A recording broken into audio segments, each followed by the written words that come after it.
Now move forward.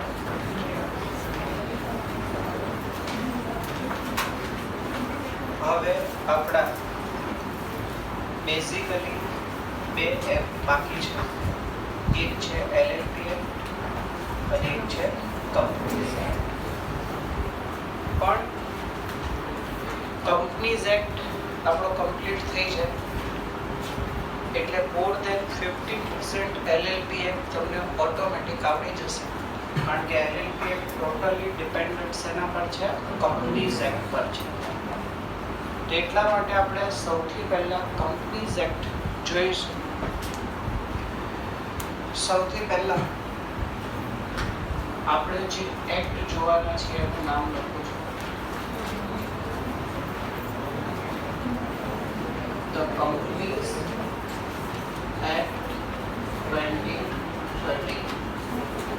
Please દરેક જણનો અહીંયા ધ્યાન પોઈન્ટને બહુ ધ્યાનથી સમજજો. Companies act 2013.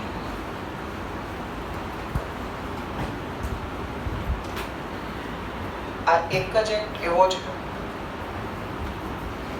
જે થ્રુ આઉટ તમારી સીએની જર્નીમાં તમારી સાથે રહેશે. બાકી બધા એક્ટ તમારો સાથ મૂકી દેશે. પાર્ટનરશિપ છે તો ઇન્ટર ફાઇનલમાં તમારો સાથ નહીં આપે, અફસોસ. કોન્ટ્રાક્ટ એક્ટ પહેલા ઇન્ટરમાં સાથ આપતો તો હવે નહીં આપે, અફસોસ.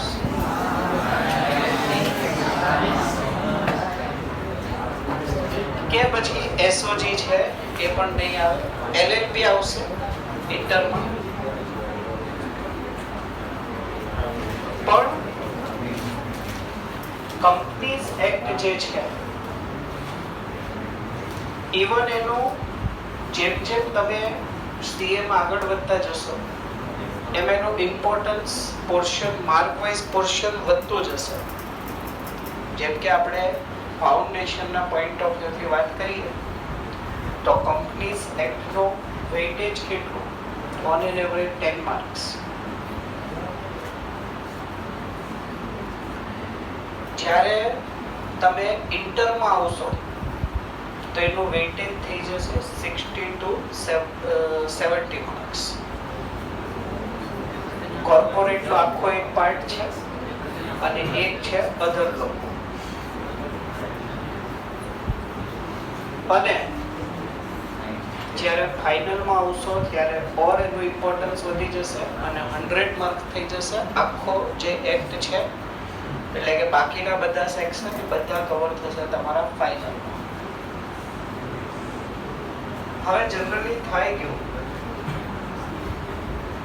તમે જ્યારે ઇન્ટરમાં કંપનીઝ એક્ટ ભણતા હોય, ફાઇનલમાં ભણતા હોય, ત્યારે એવું એક અઝમ્પશન કરી લેવામાં આવે કે તમે ફાઉન્ડેશનમાં કન્સેપ્ટ ક્લિયર કરીને આવ્યા છો.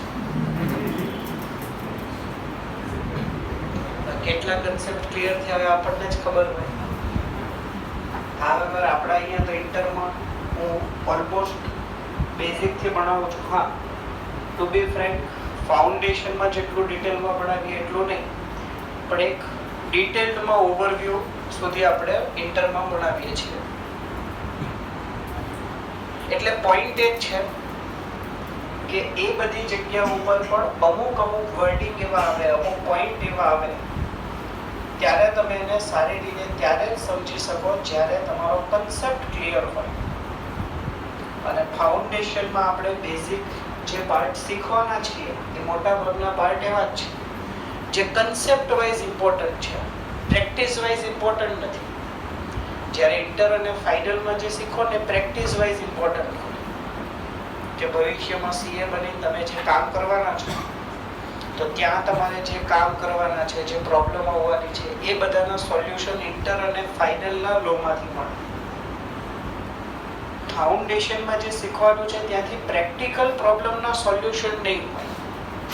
પણ યસ એ પ્રેક્ટિકલ પ્રોબ્લેમના સોલ્યુશન જેના બેસિસ પર બનેલા છે, જે બેઝ છે કંપનીઝ એક્ટના, એ પોઈન્ટ આપણે ફાઉન્ડેશનમાં શીખીશું.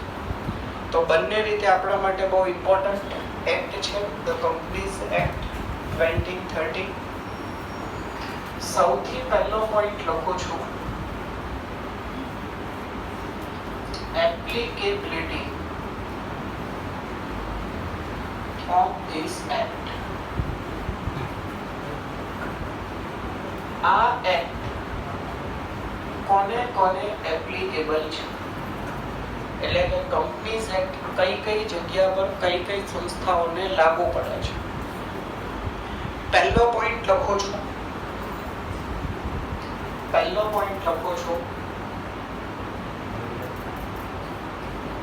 companies incorporated. જે કંપનીઓ બની ગઈ છે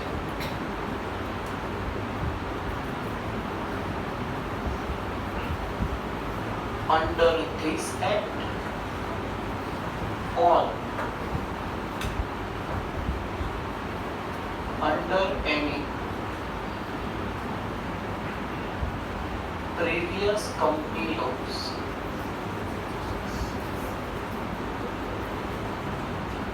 આ એક્ટમાં જેટલી પણ કંપનીઓ બની છે, આ એક્ટ એટલે કયો એક્ટ? Companies act 2013. એ બધાને આ એક્ટ લાગુ પડશે. એટલે જે કંપનીઓ પ્રીવિયસ એક્ટમાં બની છે, કંપનીઝ એક્ટ 2013 પહેલા કયો એક્ટ હતો? Companies act 1956. એમને પણ આ જ એક્ટ લાગુ પડશે. 1956 પહેલા કયો એક્ટ હતો?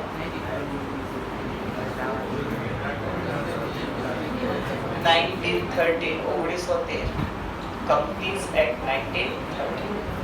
તો એની અંદર જેટલી કંપની બની છે એમને પણ આ જ એક્ટ એટલે કે કંપનીઝ એક્ટ 2013 લાગુ પડશે. એના સિવાય બીજી કઈ કંપનીઓને, બીજી કઈ સંસ્થાઓને કંપનીઝ એક્ટ લાગુ પડે છે? Point number 2, insurance companies,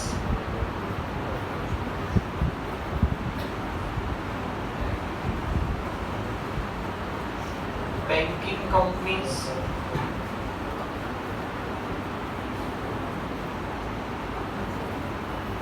electricity companies. આ બધી કંપની કે કોઈ બેન્કિંગ કંપની છે કે ભાઈ એક્સિસ બેંક છે, એને પણ કંપનીઝ એક્ટના ઘણા બધા પ્રોવિઝન લાગુ પડે છે. કોઈ ઇન્સ્યોરન્સ કંપની છે, નેશનલ ઇન્ડિયા ઇન્સ્યોરન્સ, એને પણ કંપની એક્ટના ઘણા બધા પ્રોવિઝન લાગુ પડે છે. કોઈ ઇલેક્ટ્રિસિટી કંપની છે, જેમ કે ટોરેન્ટ છે, જીબી છે, એને પણ કંપનીઝ એક્ટના ઘણા બધા પ્રોવિઝન લાગુ પડે છે. અને આ ઉપરાંત એની અધર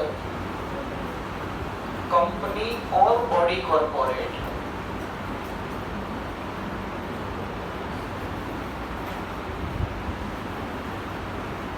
incorporated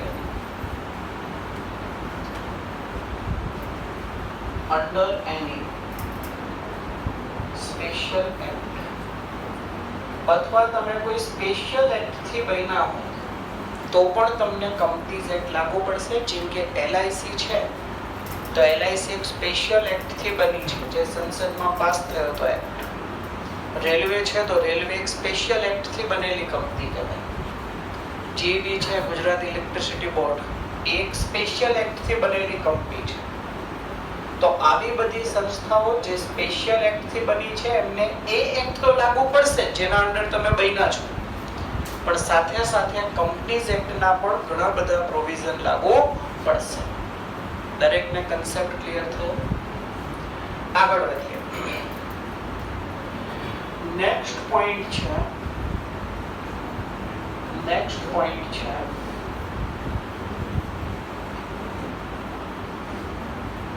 કંપની એટલે શું? meaning of company.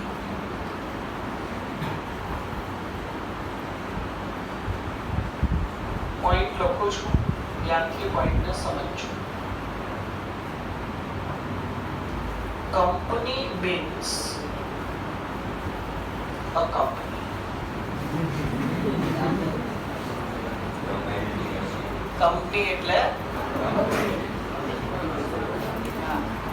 company means a company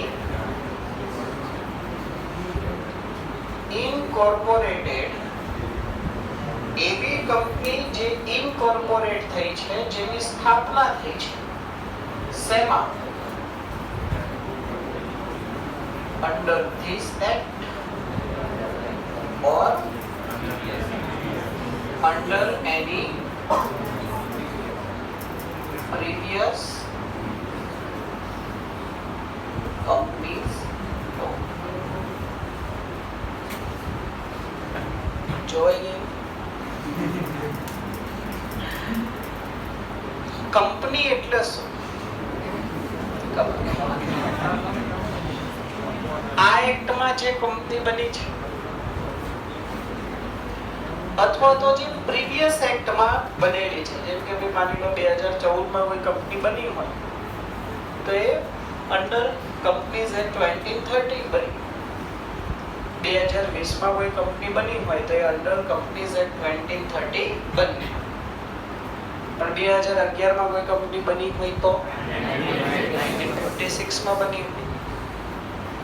1950 માં કોઈ કંપની બની હોય તો 1930 બની. તો આ બધી કંપનીઓ પણ જે પ્રીવિયસ એક્ટમાં બનેલી છે એને પણ આપણે આ નવા એક્ટમાં કંપનીઓ જ માનીશું. એટલે એવી કઈ પ્રોસેસ નથી કે બધી હવે ઇનવેલિડ થઈ ગઈ, હમણાં ફરીથી કંપની બનાવવાની, એવો કોઈ નિયમ છે? ક્લિયર છે પોઈન્ટ? ત્યારબાદ એક ઇમ્પોર્ટન્ટ પોઈન્ટ છે, ફીચર્સ ઓફ કંપની. ફીચર્સ અથવા તો કેરેક્ટરિસ્ટિક્સ ઓફ કંપની. કંપનીની ખાસિયત શું છે? કંપનીના ઇમ્પોર્ટન્ટ કેરેક્ટરિસ્ટિક્સ કયા છે? અને એમાંનો પહેલો ઇમ્પોર્ટન્ટ કેરેક્ટરિસ્ટિક્સ છે સેપરેટ લીગલ એન્ટિટી. પ્લીઝ બહુ ધ્યાનથી પોઈન્ટને સમજજો. સેપરેટ એટલે અલગ, લીગલ એટલે કાયદાકીય, અને એન્ટિટી એટલે અસ્તિત્વ, સંસ્થાનું અસ્તિત્વ.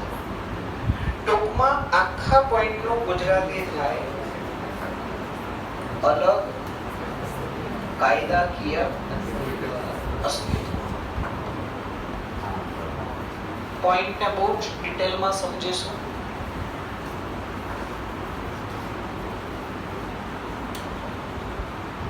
જો આપણે અહીંયા જે કેરેક્ટરિસ્ટિક્સ જોઈએ છે એમાંના મોટા ભાગના કેરેક્ટરિસ્ટિક્સ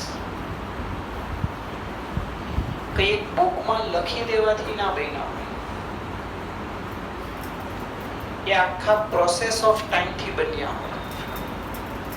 કેટલા બધા કેસ થયા હોય, એ કેસના જે જજમેન્ટ અલગ અલગ આવ્યા હોય, એ બધું ભેગું કરીને આ કેરેક્ટરિસ્ટિક્સ બન્યા હોય. આ પોઈન્ટ કહેવાનો રીઝન શું છે? કેવું ના હોય કે ભાઈ 2 કે 5 વ્યક્તિ બેઠા અને એમણે એક બુકમાં લખી નાખ્યું કે ભાઈ કંપનીના આટલા આટલા કેરેક્ટરિસ્ટિક્સ છે તો એને કેરેક્ટરિસ્ટિક્સ માની લેવા. એમ ના. કંપની બની ગઈ હોય, જ્યારે કંપની બની હોય ત્યારે કોઈ ખબર પણ ના હોય કે આવા કેરેક્ટરિસ્ટિક્સ કંપનીમાં હોય. કોઈક એક મેટર થઈ હોય, કોઈ એક બાબતમાં ડિસ્પ્યુટ થયો હોય બે પાર્ટી વચ્ચે, એમણે કેસ કરે, વર્ષોના વર્ષ કેસ ચાલે, અને પછી કોઈ જજમેન્ટ આવે સુપ્રીમ કોર્ટમાં, અને જજમેન્ટના આધારે નક્કી થાય કે ઓકે હવેથી કંપનીમાં આપણે આ કેરેક્ટરિસ્ટિક્સ કે આ ફીચર્સ છે એવું માની લઈશું. શું છે સેપરેટ લીગલ એન્ટિટી? મેં કીધું એ પ્રમાણે બહુ ડિટેલમાં ડિસ્કશન કરવાની છે. એમાંનો પહેલો પોઈન્ટ લખું છું, when company is incorporated, જ્યારે કંપનીની સ્થાપના કરવામાં આવે છે, it gets legal identity. જ્યારે કંપનીની સ્થાપના થાય પછી કંપનીને શું મળે છે? લીગલ આઈડેન્ટિટી, કાયદાકીય ઓળખ મળે છે. સમજાય છે શું કહેવા માંગુ છું? કેવું મારું કે તમારું એક આઈડેન્ટિટી છે, ઓળખ છે. હું કે તમે એક પર્સન છીએ, વ્યક્તિ છીએ. એવી રીતે કંપની પણ એક પર્સન છે. કંપનીની પણ મારા કે તમારા જેવી જ આઈડેન્ટિટી, ઓળખ છે. સમજાય છે? ખાસ ધ્યાનથી પોઈન્ટને સમજજો. It is one of the most important and unique feature of company. એટલે કે સેપરેટ લીગલ એન્ટિટી એ શું છે? કંપનીનો એક બહુ ઇમ્પોર્ટન્ટ અને યુનિક ફીચર છે. યુનિક શબ્દ કેમ વાપર્યો? એક પ્રોપ્રાઇટરશિપ હોય, એક વ્યક્તિગત માલિકી હોય. ત્યાં માલિક અને બિઝનેસ બંને એક જ હોય, બંનેની અલગ અલગ આઈડેન્ટિટી ના હોય. માની લો આપણા સોસાયટી નાકા પર છગનભાઈ દુકાન ચલાવે છે, એને 10 લાખની લોન લીધી, તો એ દુકાને લોન લીધી ગણો કે છગનભાઈએ લીધેલી ગણો, બંને એક જ છે. સમજાય છે ને? માની લો મંદી આવી, દુકાનમાંથી એ 10 લાખ નથી આપી શકાતા, તો છગનભાઈએ પર્સનલી પણ 10 લાખ ચૂકવવા પડશે. પાર્ટનરશિપમાં પણ એવું હોય. માની લો આપણી સોસાયટી નાકા પર બાજુમાં એક દુકાન છે, જે છગનભાઈ અને મગનભાઈ બંને પાર્ટનરશિપમાં ચલાવે છે. એમણે 20 લાખની લોન લીધી છે. તો સેમ વસ્તુ, બિઝનેસને લોન લીધેલી ગણો કે છગનભાઈ અને મગનભાઈએ પર્સનલી લીધેલી ગણો, બંને એક જ છે. ભવિષ્યમાં કંઈક તકલીફ પડી, બિઝનેસ લોન નથી ચૂકવી શકતો, તો છગનભાઈ અને મગનભાઈએ પર્સનલી 20 લાખ રૂપિયા ચૂકવવા પડશે. પણ કંપની અને એલએલપી માં અલગ હોય. રિલાયન્સને ફંડની જરૂર પડી અને 100 કરોડની લોન લીધી, તો એ રિલાયન્સની લોન છે, મુકેશ અંબાણીની લોન નથી. સમજાય છે ને? આ મજા છે. કંઈક થયું, ભવિષ્યમાં રિલાયન્સે 100 કરોડ રૂપિયા ન ચૂકવી શક્યું, મુકેશ અંબાણી એના માટે પર્સનલી લાયેબલ નથી. એના એન્ટિલિયાને કોઈ અડી નહીં શકે. સમજાય ને? કારણ કે એની પર્સનલ પ્રોપર્ટી છે, રિલાયન્સની પ્રોપર્ટી નથી. ખ્યાલ આવે છે? તો એટલા માટે એક યુનિક ફીચર છે, જે બીજી બધી જગ્યા પર અવેલેબલ નથી, જે ખાલી કોને મળે છે? કંપનીને મળે છે. સમજાય છે? સેપરેટ લીગલ આઈડેન્ટિટી અનુસાર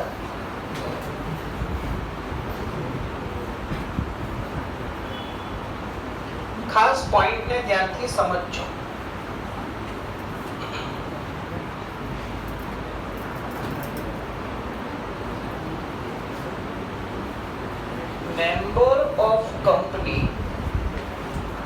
member of company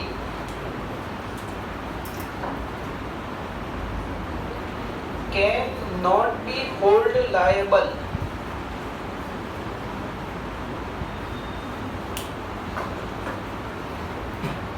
for the act of company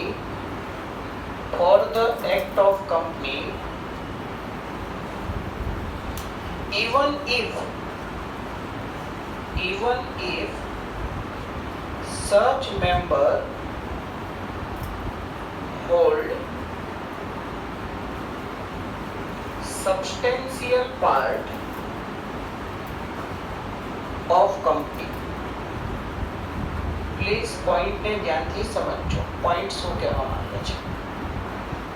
એક એક્ઝામ્પલ લઉં છું છેલ્લા પોઈન્ટને સમજાવવા માટે. Example number 1.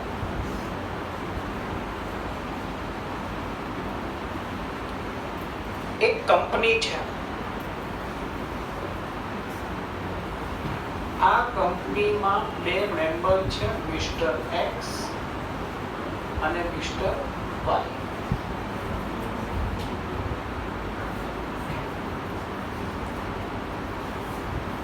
મિસ્ટર વાય કરતા લખીએ આપણે મિસિસ એક્સ. એક કંપનીમાં બે મેમ્બર છે, એક છે મિસ્ટર એક્સ અને બીજા છે મિસિસ એક્સ. કંપનીનું નામ છે એક્સ પ્રાઇવેટ લિમિટેડ. કંપનીનું નામ શું છે? X private limited. આ કંપનીમાં 10,000 શેર છે. કેટલા શેર છે? 10,000 શેર.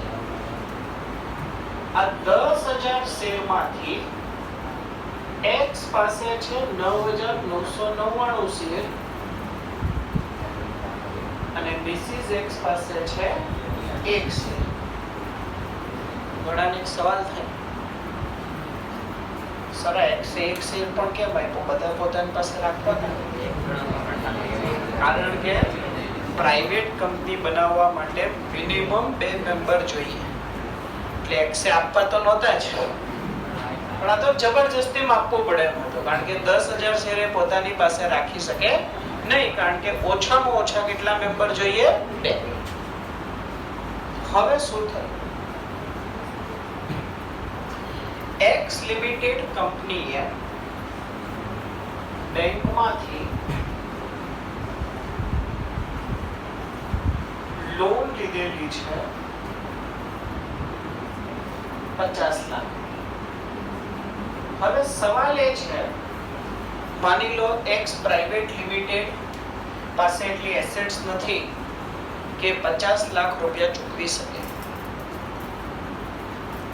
તો બેંકનો એવો ઓપિનિયન હતો કે ભાઈ અમને આ 50 લાખ જો એક્સ પ્રાઇવેટ લિમિટેડ ન ચૂકવી શકે તો મિસ્ટર એક્સે ચૂકવવા જોઈએ. કેમ? કારણ કે આ કેસમાં મિસ્ટર એક્સ ગણો કે કંપની ગણો, બંને ઇનડાયરેક્ટલી તો એક જ છે. કંપની અલ્ટિમેટ કોની છે? મિસ્ટર એક્સ ની છે ને. અને બેંકની આવી દલીલ હતી. સો બેંકને મિસ્ટર એક્સ પાસેથી 50 લાખ રૂપિયા મળશે? થોડીક વાર પહેલા જ આન્સર આપી દો. હવે આ સેન્ટેન્સ ફરીથી રીડ કરું છું, આ એક્ઝામ્પલ આપ્યા પછી. મેમ્બર ઓફ કંપની એટલે mister X. Member of company can not be hold liable for the act of company. કંપનીના કાર્ય માટે મેમ્બરને જવાબદાર માની શકાય નહીં.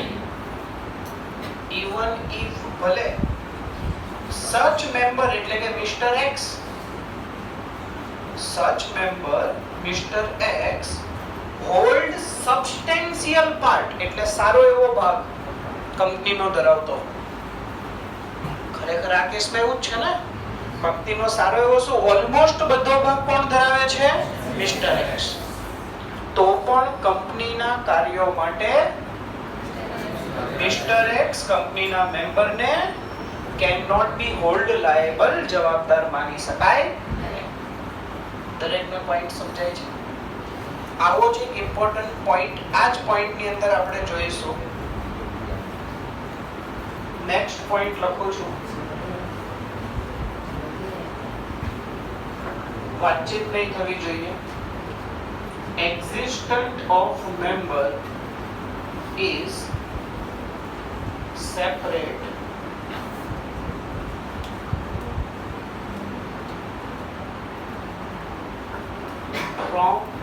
from the company.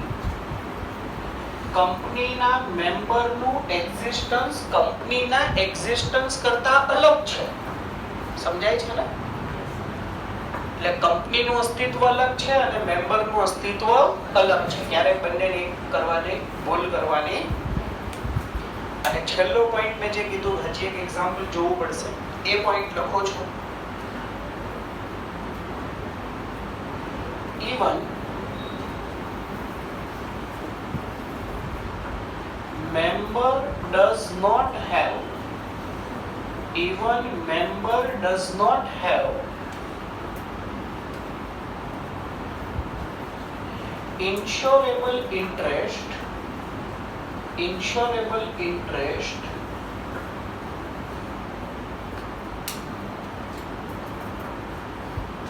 in the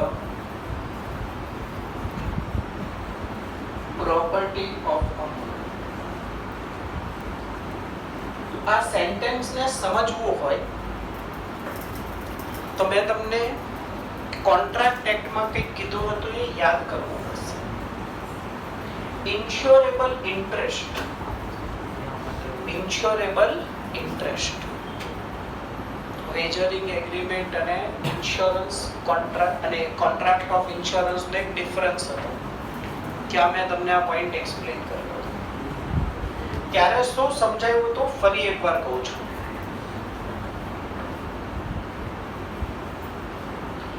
આપણે હંમેશા એવી વસ્તુનો જ ઇન્સ્યોરન્સ લઈ શકીએ જેમાં આપણો ઇન્શ્યોરેબલ ઇન્ટરેસ્ટ હોય. આપણે હંમેશા એવી વસ્તુનો જ ઇન્સ્યોરન્સ લઈ શકીએ જેમાં આપણો ઇન્શ્યોરેબલ ઇન્ટરેસ્ટ હોય. પણ એક બીજો સવાલ ઊભો થયો, સર ઇન્શ્યોરેબલ ઇન્ટરેસ્ટ એટલે શું? જે વસ્તુ હોવા કે નહીં હોવાથી આપણને ફરક પડતો હોય એને એમાં આપણો ઇન્શ્યોરેબલ ઇન્ટરેસ્ટ છે એવું કહેવાય. સમજાય છે કે માની લો તમારામાંથી કોઈ સ્ટુડન્ટ બાઇક લઈને આવે છે અને બાઇક કે એક્ટિવા નીચે પડી છે તો તમારી બાઇકમાં તમારો ઇન્શ્યોરેબલ ઇન્ટરેસ્ટ છે. કેમ? કારણ કે બાઇક હોવા કે નહીં હોવાથી તમને ફરક પડે છે. પણ માની લો તમારી બાજુમાં જે બેસે છે એને શું તમારી બાઇક હોવા કે નહીં હોવાથી કોઈ ફરક પડે છે? નહીં. કોઈ એમ નહીં કહેતા નહીં સર મારી પાછળ બેસીને આવે છે બાઇક ચોરાઈ જશે તો બીજાની પાછળ આવશે. એને પર્સનલી કોઈ લોસ નથી, રિક્ષામાં આવશે છેલ્લે. સમજાય છે ને? હવે ખાસ ધ્યાનથી સમજજો. એટલે કે કંપનીના મેમ્બરને કંપનીની પ્રોપર્ટીમાં ઇન્શ્યોરેબલ ઇન્ટરેસ્ટ નથી. કંપનીના મેમ્બરને કંપનીની એસેટ્સમાં શું નથી? ઇન્શ્યોરેબલ ઇન્ટરેસ્ટ નથી. સર એક્ઝેક્ટલી શું કહેવા માંગો છો? માની લો મિસ્ટર એક્સે 5 કરોડ રૂપિયાનું રોકાણ કરીને કંપની બનાવી. તો એને કંપની બનાવી ત્યારે એની બેલેન્સ શીટ કંઈક આ પ્રમાણે હશે. કેપિટલ તરીકે હશે 5 કરોડ અને એને ખાલી કેશ જ રાખ્યા છે એવું માની લઈએ તો અહીંયા હશે 5 કરોડ. આ જ પ્રમાણે હશે બેલેન્સ શીટ. એને કંઈ નથી કર્યું, ખાલી 5 કરોડ રોકડા લાવીને મૂકી દીધા. હવે એને આ 5 કરોડની મશીનરી ખરીદી તો બેલેન્સ શીટ આ પ્રમાણે હશે. આ બાજુ 5 કરોડની કેપિટલ ને આ બાજુ 5 કરોડની મશીનરી. હવે લેમેન એક સામાન્ય વ્યક્તિનો મગજ એવું કે આ મશીનરીમાં મિસ્ટર એક્સ નો ઇન્ટરેસ્ટ છે.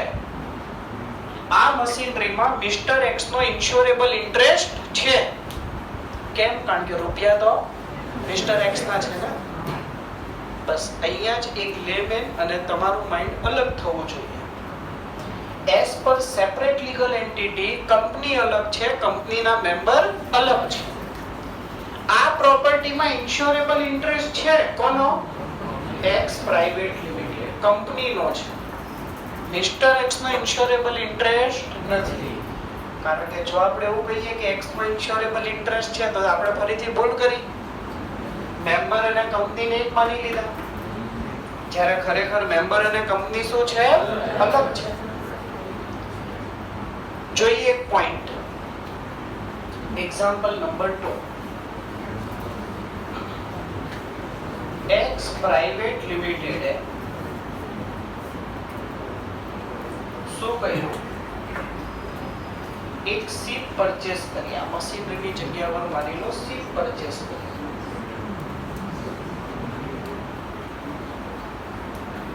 શીપ પરચેસ કરી. કંપનીની શીપ છે, કંપનીના નામની શીપ છે.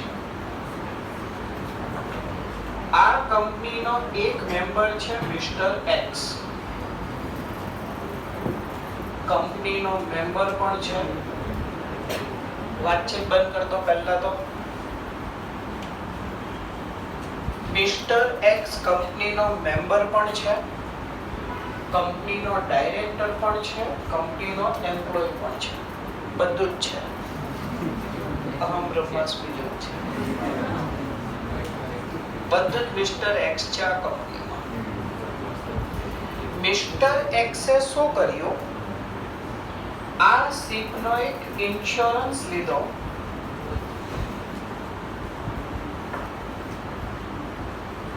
in his own name. In his own name. કે મેં હમણાં કીધું હતું જે લેમેનને લાગ્યું એવું જ મિસ્ટર એક્સને લાગ્યું કે ભાઈ શિપ કંપનીની ગણો મારી ગણો બે એક જ છે ને, હું તો 5 કરોડ લાવ્યો હતો, કંપની પાસે થોડા 5 કરોડ હતા. એટલે એણે પોતાના નામથી ઇન્સ્યોરન્સ લઈ લીધો. હવે શું થયું? શિપ થઈ ગઈ ડિસ્ટ્રોય, સંક થઈ ગઈ, ડૂબી ગઈ. અને ઇન્સ્યોરન્સ કંપનીએ શિપ ડૂબી ગઈ અને ઇન્સ્યોરન્સ કંપનીએ ઇન્સ્યોરન્સની અમાઉન્ટ આપવાથી કરી દીધી રિફ્યુઝ, ના પાડી. અને રિફ્યુઝ કરવાનું રીઝન એવું હતું કે મિસ્ટર એક્સ આ પ્રોપર્ટીમાં ઇન્સ્યોરેબલ ઇન્ટરેસ્ટ નથી ધરાવતા, એટલે મિસ્ટર એક્સ આ પ્રોપર્ટીનો ઇન્સ્યોરન્સ લઈ શકે નહીં. અને મિસ્ટર એક્સ અહીંયા મેં કીધું એવી દલીલ કરે છે કે ભાઈ શિપ કઈ થોડી એમને આવી છે, 5 કરોડ થોડા એમને આવ્યા છે, મેં તો રોક્યા છે, મારા જ 5 કરોડ છે ભાઈ, હું તો શિપનો ઇન્સ્યોરન્સ લઈ જ શકું.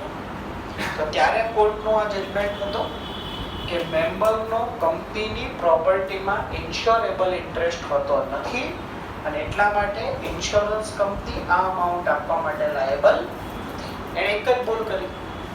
ઇન્સ્યોરન્સ કોના નામનો લેવાનો હતો? કંપનીના નામ. સમજાય છે? So that is the point. Second important characteristics છે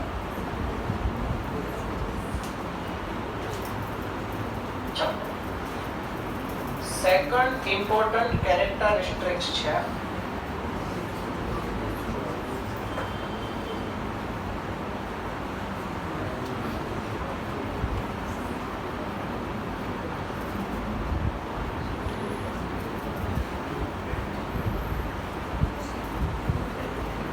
perpetual succession.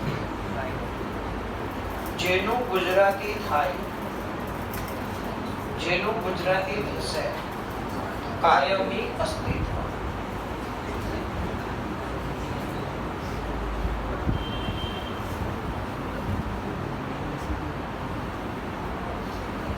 કાયમી અસ્તિત્વ એટલે શું? ખાસ ધ્યાનથી સમજજો.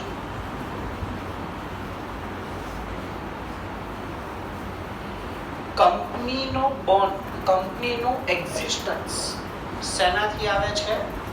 બાય પ્રોસેસ ઓફ લો. લો દ્વારા કંપની બને. તો કંપનીનો એન્ડ પણ કોણ લાવી શકે? લો જ લાવી શકે. પહેલો પોઈન્ટ બધાને સમજાયો. કંપની બને છે લો દ્વારા, તો કંપનીનો એન્ડ પણ શેના દ્વારા આવશે? લો દ્વારા. એ પોઈન્ટ લખીએ પહેલા પરપેચ્યુઅલ સક્સેશનનો મીનિંગ લખીએ.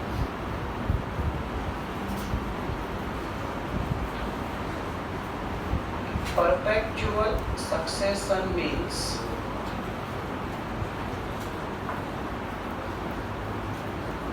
continuous existence. એવું અસ્તિત્વ જે કન્ટિન્યુ રહેવાનું છે, ચાલુ જ રહેવાનું છે. અસ્તિત્વ પૂરું થશે નહીં. પોઈન્ટ લખું છું. હમણાં જે પોઈન્ટ કીધો હતો એ company comes into existence. Company અસ્તિત્વમાં આવે છે. શેના દ્વારા અસ્તિત્વમાં આવે છે? By process of law. Company law દ્વારા અસ્તિત્વમાં આવે છે એન્ડ સો, અને તેથી ઇટ કમ્સ ટુ એન્ડ, અને એટલા માટે કંપનીનો અંત લાવી શકાય ઓન્લી બાય પ્રોસેસ ઓફ લો. અને એટલા માટે કંપનીનો અંત પણ શેના દ્વારા આવી શકે? ખાલી લો દ્વારા જ આવી શકે. ઉપરનો પોઈન્ટ એક્ઝેક્ટલી શું કહેવા માંગે છે?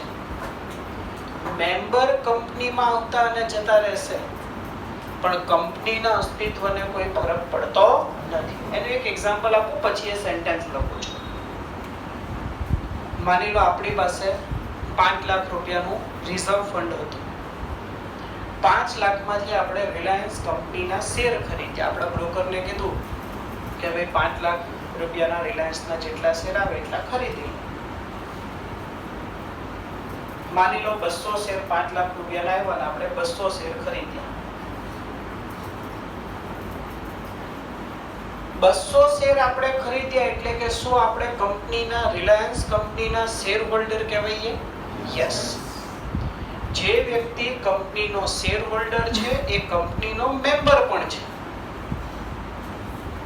100% નહીં, પણ મોર ઓર લેસ જે શેર હોલ્ડર હોય એ કંપનીનો મેમ્બર પણ હોય. હવે આપણે કંપનીના મેમ્બર છીએ. કઈ કંપનીના મેમ્બર છીએ? રિલાયન્સના. આજે આપણી પાસે રિઝર્વ ફંડ હતું, રિલાયન્સમાં 200 શેર લઈ લીધા. 10 દિવસ પછી આપણે ફંડની જરૂર પડી. બ્રોકરને ફોન કર્યો, એને કીધું રિલાયન્સના શેર વેચી દો. એને વેચી દીધા. આજે આપણે કંપનીના મેમ્બર હતા, 10 દિવસ દરમિયાન આપણે કંપનીના મેમ્બર હતા, 11મા દિવસે આપણે કંપનીના મેમ્બર નથી. સો રિલાયન્સ કંપની બંધ થઈ ગઈ. ફોર યોર કાઇન્ડ ઇન્ફોર્મેશન, મારા કે તમારા જવાથી તો કંપની બંધ નથી થઈ. ઇવન મુકેશ અંબાણી પણ એના શેર વેચી દે તો પણ રિલાયન્સ કંપની બંધ થાય નહીં. એ ચાલુ જ રહેશે. સમજાય છે ને શું કહેવા માંગુ છું? એ જ પોઈન્ટ અહીંયા લખું છું.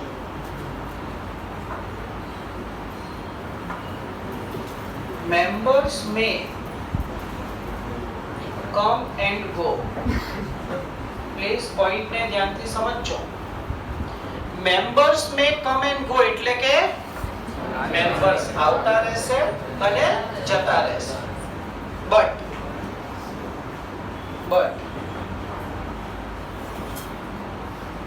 company goes forever.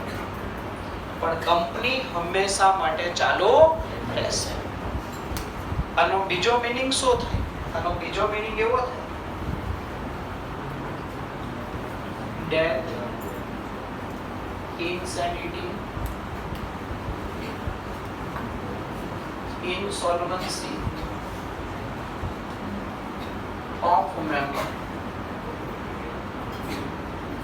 માની લો કોઈ મેમ્બરનું ડેથ થઈ ગયું, માની લો કોઈ મેમ્બરને ઇન્સેનિટી એટલે કે અનસાઉન્ડ માઇન્ડનો થઈ ગયો, માની લો કોઈ મેમ્બર ઇન્સોલ્વન્ટ થઈ ગયો, તો આ બધી વસ્તુ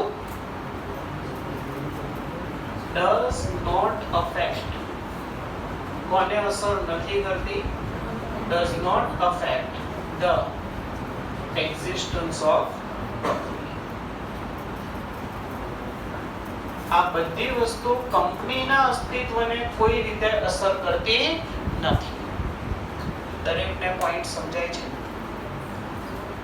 માની લો એક કંપનીમાં 3 મેમ્બર છે, A, B અને C. મિસ્ટર A નું ડેથ થઈ ગયું, બોલો કંપની ચાલુ રહેશે કે બંધ થઈ જશે? ચાલુ રહેશે. માની લો આ જ કંપનીમાં 3 મેમ્બર બિઝનેસના કામથી મુંબઈ ગયા અને રિટર્ન આવતા એમની કારનું એક્સિડન્ટ થયું, 3 મેમ્બરનું થઈ ગયું ડેથ.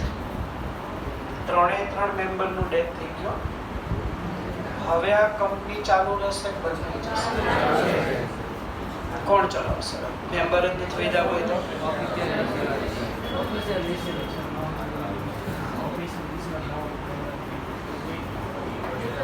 વેરી હવે મિસ્ટર એ ના શેર કોને ટ્રાન્સફર થઈ જશે? મિસ્ટર એ ના લીગલ રિપ્રેઝેન્ટેટિવ ને. મિસ્ટર બી ના શેર બી ના લીગલ રિપ્રેઝેન્ટેટિવ ને અને સી ના શેર મિસ્ટર સી ના લીગલ રિપ્રેઝેન્ટેટિવ. ટૂંકમાં કંપની પહેલાની જેમ ચાલુ રહેશે. સમજાય છે ને? ઇવન બધા મેમ્બરની ડેથ થઈ જાય તો દરેકને ખ્યાલ આવ્યો પરપેચ્યુઅલ સક્સેસર. આગળનો point next.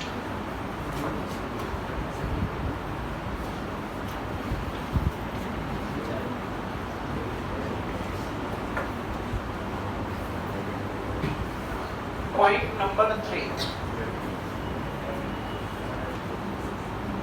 Limited liability.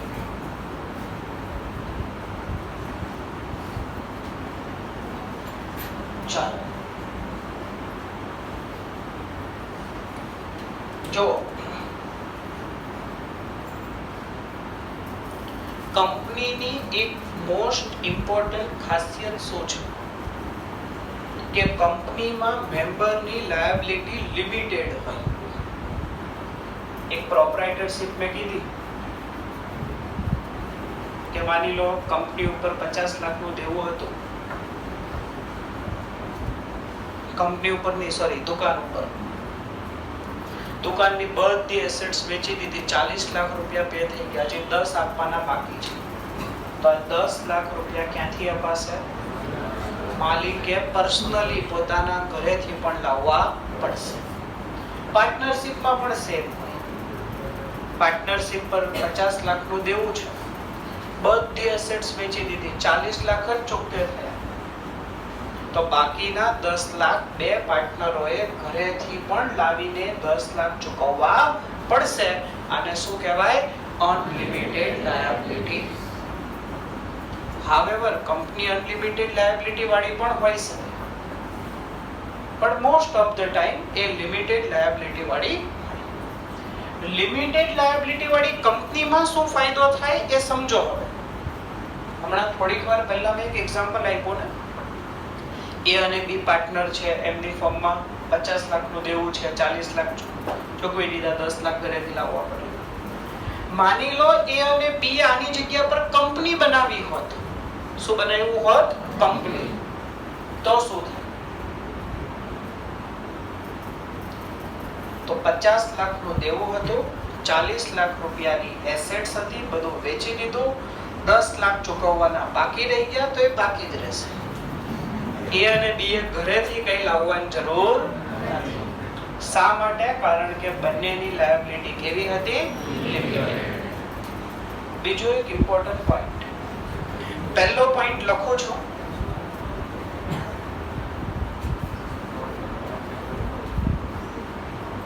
The liability of member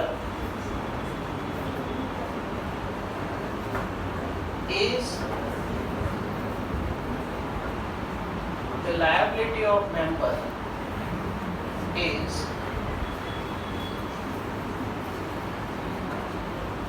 whether limited or unlimited.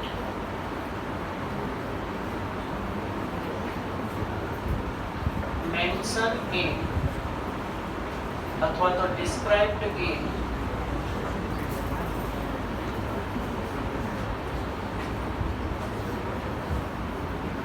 memorandum of company. ચાલો ધ્યાનથી પોઈન્ટને સમજો.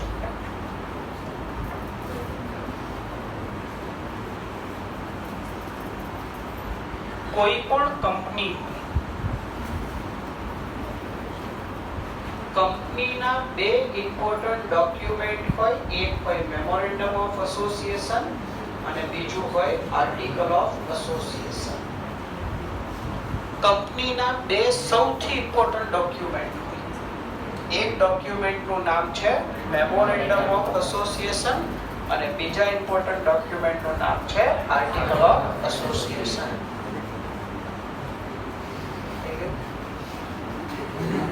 હવે ખાસ ધ્યાનથી સમજો. એ બંનેનો મીનિંગ શું થાય, બંનેમાં શું આવે, આપણે કંપનીઝ એક્ટના યુનિટ 3 માં એને ડિટેલમાં જોઈશું. હવે ખાસ અહીંયા ધ્યાનથી સાંભળજો.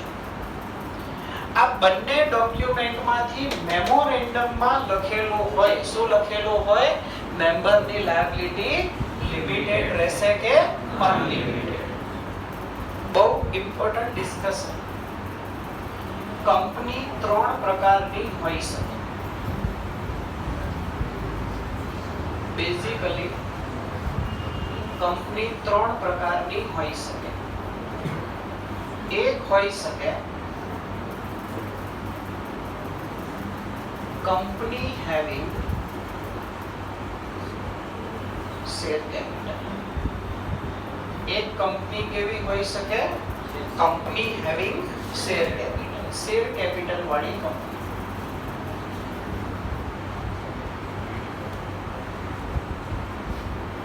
પ્લીઝ પોઈન્ટ ને ધ્યાનથી સમજજો કે ભઈ એક કંપની છે X લિમિટેડ, શેર કેપિટલ વાળી કંપની છે. કેવી કંપની છે, શેર કેપિટલ વાળી. આના ઘણા બધા મેમ્બર છે અને એમાં એક મેમ્બર છે જેનું નામ છે મિસ્ટર શ્યામ. કંપનીના મેમ્બર છે. આપણે તપાસ કરી કે મિસ્ટર શ્યામ પાસે કેટલા શેર છે, તો ખબર પડી એની પાસે 1000 શેર છે. મિસ્ટર શ્યામ પાસે કંપનીના કેટલા શેર છે, 1000. આપણે બીજી એક વસ્તુ ચેક કરી કે ભાઈ દરેક શેરની કિંમત કેટલી છે, તો શેરની કિંમત છે ₹10 each. એક શેરની કિંમત કેટલી છે, 10 રૂપિયા. અને આ 10 રૂપિયામાંથી 7 રૂપીસ પેડ થઈ ગયા છે અને 3 રૂપિયા અનપેડ છે. અકાઉન્ટમાં શીખો છો, ખ્યાલ છે ને, કોલ અલગ અલગ અમાઉન્ટ થાય. તો કંપની અત્યાર સુધી 7 રૂપિયા શેર પર મંગાવી લીધા છે, 3 રૂપિયા હજી મંગાવ્યા નથી. એક્સ લિમિટેડ ભવિષ્યમાં ગમે તેટલા નુકસાનમાં જાય, ગમે તેટલું ડેપ્ટ થઈ જાય, મિસ્ટર શ્યામ પાસેથી તમે કેટલા રૂપિયા મંગાવી શકો, 1000 into 3, 3000 આપીને મિસ્ટર શ્યામ છૂટા. કોઈ પણ સંજોગોમાં મિસ્ટર શ્યામની લાયબિલિટી 3000 થી વધે નહીં. સમજાય છે? એ જ પોઈન્ટ અહીંયા હું લખું છું. શેર કેપિટલ વાળી કંપનીમાં liability of member is limited to, member ની liability limited હોય છે. કેટલી limited હોય છે, limited to amount unpaid, જે unpaid amount છે એ amount unpaid on shares subscribed by him. Subscribed એટલે ખરીદ્યા. એણે જેટલા શેર ખરીદ્યા છે, મિસ્ટર શ્યામે કેટલા શેર ખરીદ્યા છે, 1000. તો 1000 share into unpaid amount 3 is equal to 3000 any liability રહેશે. એનાથી વધારે એની લાયબિલિટી રહેશે નહીં. દરેકને ખ્યાલ આવ્યો શેર કેપિટલમાં કેટલી લાયબિલિટી હોય, limited. amount unpaid on share subscribed by him. Clear point છે. કંપનીનો એક બીજો પ્રકાર પણ છે. એ પ્રકાર છે ગેરંટી વાળી company. Company having guarantee. Please પોઈન્ટને ધ્યાનથી સમજજો.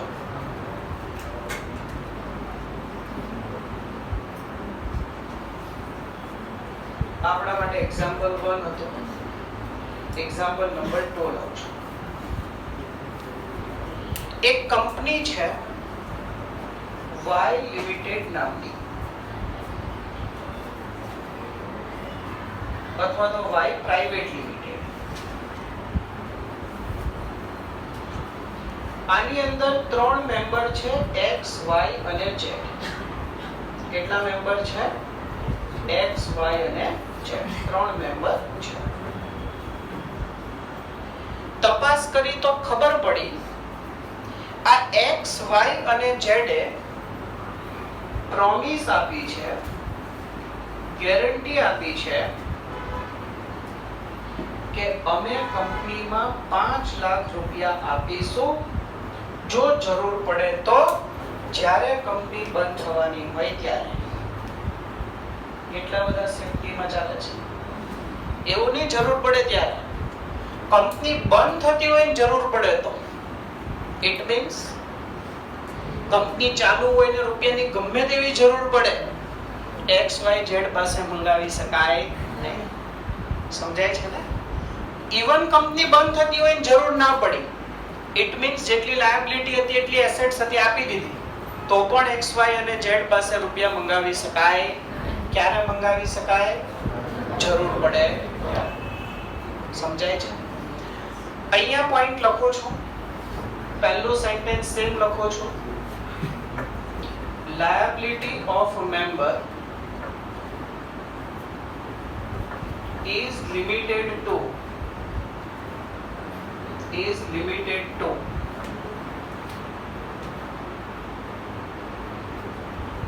amount of guarantee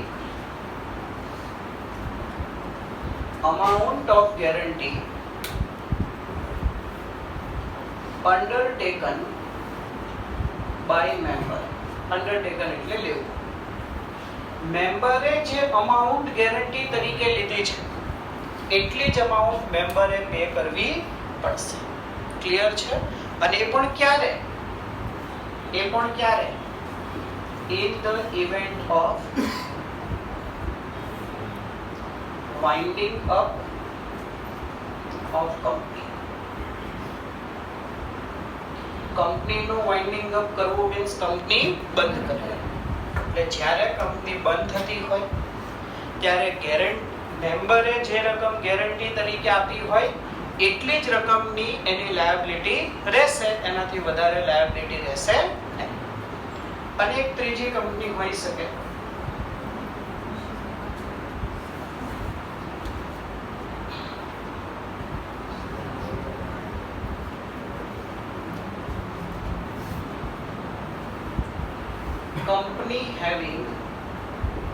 Company having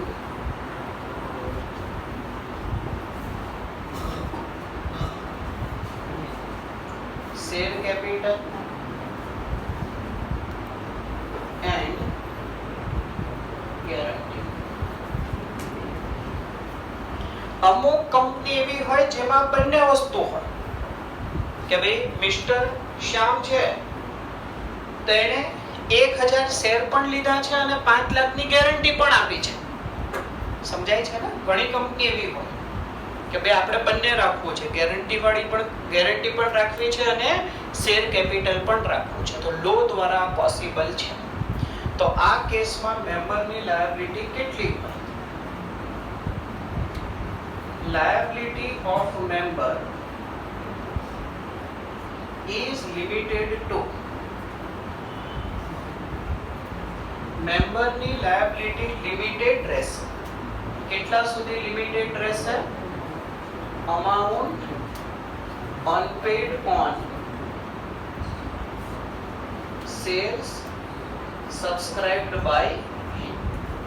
એણે જેટલા શેર ખરીદ્યા છે અને એના ઉપર જે અનપેડ અમાઉન્ટ છે એટલા રૂપિયા એને આપવા પડશે, એટલે કે 3000 and amount of guarantee undertaken by him. અને એણે જે પ્રોમિસ આપ્યું છે કે ભાઈ આટલા રૂપિયા હું આપીશ 5 લાખ, તો એને 5 લાખ પ્લસ 3000 એટલે કે 5,03,000 જ આપવા પડશે. ક્યારે? જ્યારે કંપની બંધ થતી હોય. પણ આમાં એક પોઈન્ટ ઇમ્પોર્ટન્ટ છે. આ રૂપિયા ગમે ત્યારે મંગાવી શકાય. કંપની ચાલુ હોય ત્યારે પણ મંગાવી શકાય અને કંપની બંધ થાય ત્યારે. આ રૂપિયા આ કેસમાં પણ પહેલી અમાઉન્ટ ગમે ત્યારે મંગાવી શકાય, કંપની ચાલુ હોય ત્યારે પણ અને કંપની બંધ થાય ત્યારે. જ્યારે સેકન્ડ અમાઉન્ટ કંપની બંધ થાય ત્યારે જ મંગાવી શકાય. ક્લિયર છે પોઈન્ટ? અહીંયા સુધી રાખીએ છીએ.